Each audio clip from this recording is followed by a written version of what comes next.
ndax ay yasaminillah inda jaawli daf koo way ci biir bu mu yàgg ay bayit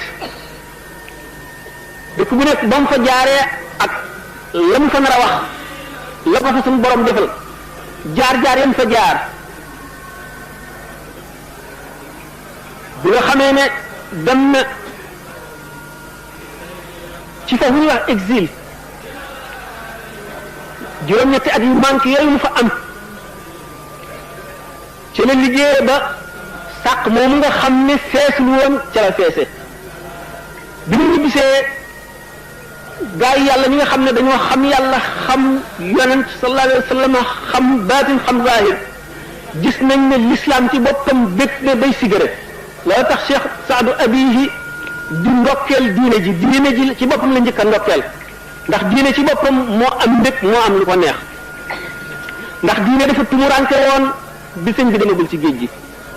bi mu dikkee ndax mel ne ko baayam tukki woon ba mu nam ma koo yàgg ca dellu si moo tax mu ne ko hani an li diini al gharib allazi gada yatihi sururan minkum wa iftixaara diine ci boppam di damu di bàkku di sigare ànd ak mbég ngir ñibbisi gi sëñ Tuubaa ñibbisi ak li mu àndal lu tax ndax bis yi weer yi at yi yépp a doon njëkkante di ko takk xarit te di ko seede ni ko malaayika yi doon seede soosu nga xam ne pàkki suuf yi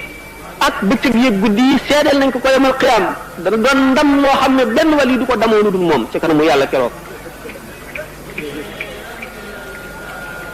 booba nag kaaba gi tàmbali di ko ziyaare booba la ne yonent bi sallallahu alayhi wa sallam suñu borom sax bëgg na ma bëgg koo xam ne yemalewu ma kenn yonent bi sallallahu alayhi wa sallam bëgg na ma bëgg koo xam ne yemalewu ma kenn yonent yëpp bëgg nañ ma bëgg koo xam ne yemalewuñ ma kenn wali yàlla yëpp bëgg nañ ma bëgg koo xam ne yemalewuñ ma kenn bind na ko malaayika yi suñu borom yëpp bëgg nañ ma bëgg koo xam ne yemalewuñ ma kenn ak mboolem képp ku texe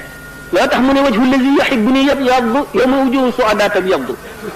képp koo xam ne sopp nga ma bu keroogee ba nga xam ne way texeñ rek la seen kanam di leer yow sa kanam dana leer